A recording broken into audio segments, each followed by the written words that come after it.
Hey everybody, Elise Bradley here today, and today I'm talking about electric toothbrushes versus manual. Today I'm going to talk about a topic I don't ever talk about, to be honest. I never talk about it. But I should be talking about it because it's what I do every single day. Well, kind of not every single day. A couple of times a week, 4 to 5, to be honest. And the reason why I wanted to talk about electric toothbrushes versus manual is because I am a dental hygienist outside of being a blogger, talking about fitness and health, and I definitely think that being healthy overall does mean you gotta have a really nice, healthy dentition is the correct way to say it. So I wanted to finally cover why I believe that the investment of an electric toothbrush is,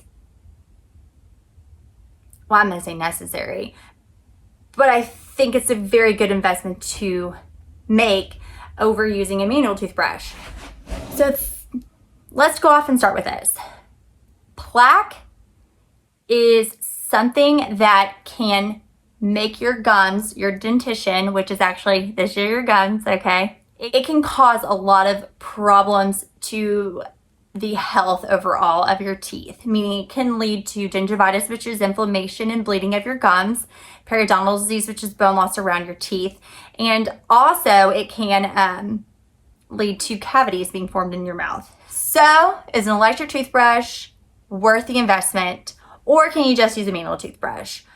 Well, I think the best way to do this in comparison is to give all of you the benefits of why an electric toothbrush should be one of your top priorities.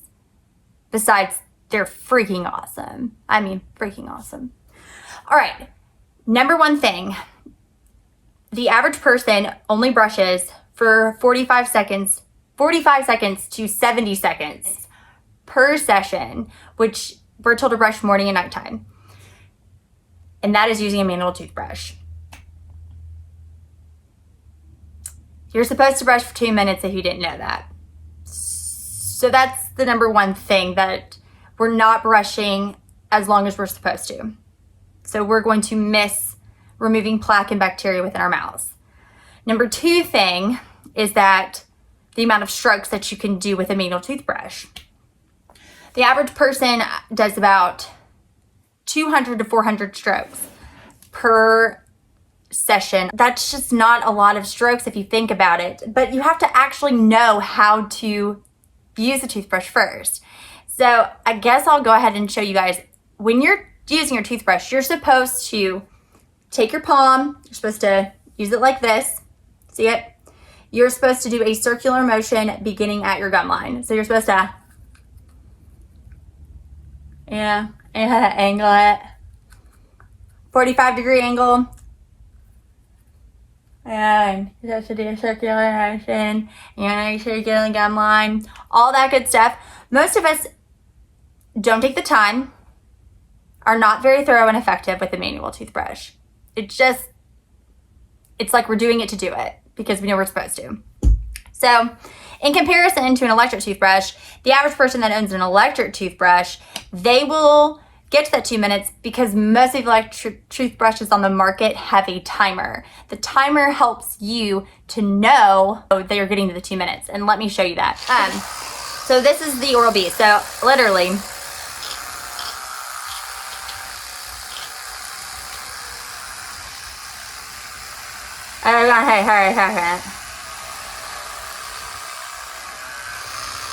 I'm not doing this right, yeah. I just trying to show you.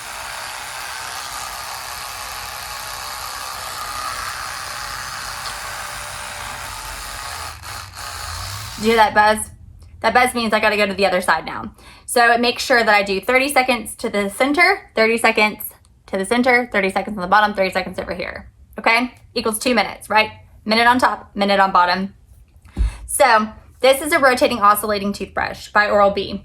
This toothbrush on average per session does 8,000 strokes. What did I tell you in the beginning? Average person is 200 to 400 strokes using a manual. With a sonic ultrasonic toothbrush, it is going to do about 30,000 strokes per session. Also, the great thing about electric toothbrushes, besides the fact that they're pretty freaking cool, they've got a timer, they pause to help you break up your sections in your mouth, they, you know, offer a more effective clean. They also come with pressure sensors, meaning, watch.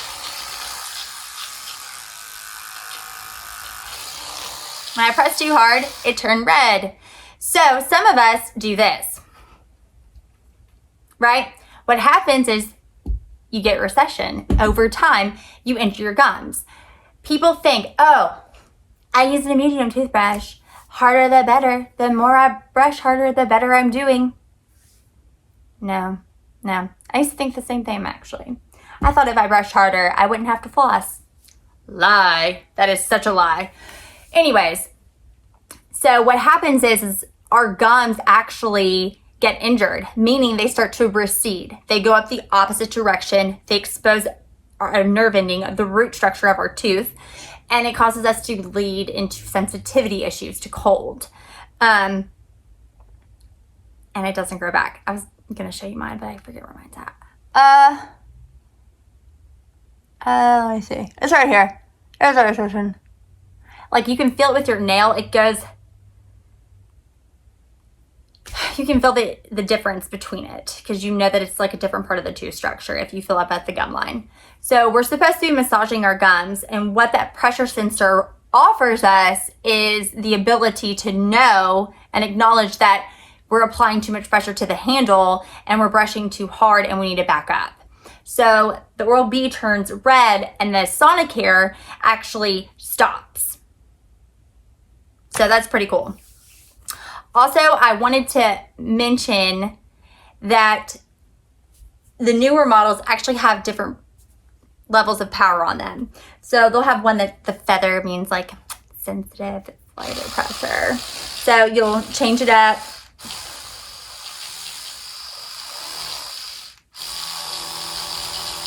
Sorry, 5 different changing modes, okay? So that power level offers you, you could be more sensitive. You could do a more deep clean. You could have a higher vibration, a lower vibration. It's just really nice. But if you notice how the Oral-B works, it oscillates. So it does this, like a fan. Okay. The Sonicare is not going to be oval like this. This is going to be a rounder head, and the Sonicare is going to be an oval shaped head. And the Sonicare is going to do this. It's just going to vibrate. It's not going to fan around like the Oral-B does. But they're very similar in that I only recommend an Oral-B or a Sonicare to my patients. They've been out the longest. They have the greatest amount of research to them. They offer the most effective clean that I've seen within a patient's mouth using an electric toothbrush. Also, there's some other electric toothbrushes that are out on the market as well that I want to mention, okay? We've got a dual head and I already showed you rotating, oscillating one, and then a rotating one, a pulsing electric one, and then the sonic and ultrasonic, which is the Sonicare, and then an ionic. So there's a couple of different things that you could purchase over counter, but like I said, I'm an Oral-B Sonicare fan, but I'm more of an Oral-B fan. Anyways, besides it just being more effective, they really help individuals that struggle with dexterity issues. They're going to help those in orthodontics, which is braces with brackets. And also, they have a good firm grip. So they're really great for children who, children lack certain motor skills in certain stages of their life. That's the best way to put it.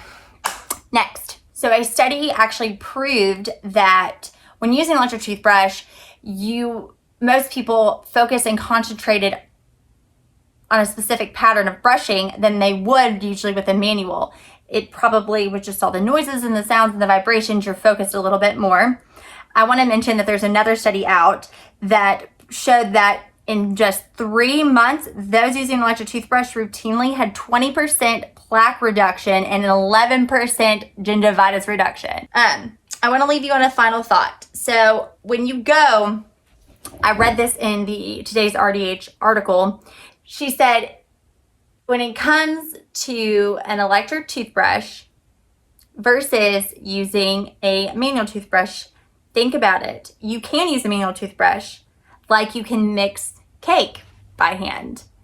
But when you use an electric toothbrush like you would use an electric mixer, it mixes much better together. So there you go. That's my comparison. And if you have any questions about electric toothbrushes, send me a DM, message me, email me, whatever.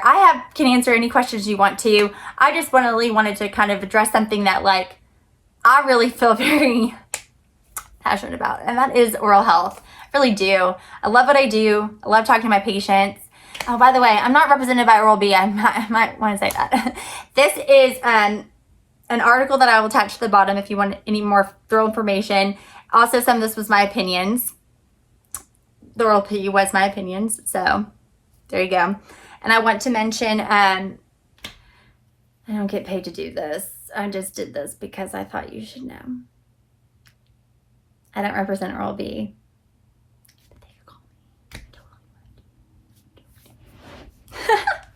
Have a wonderful day. Have a wonderful week. Mwah.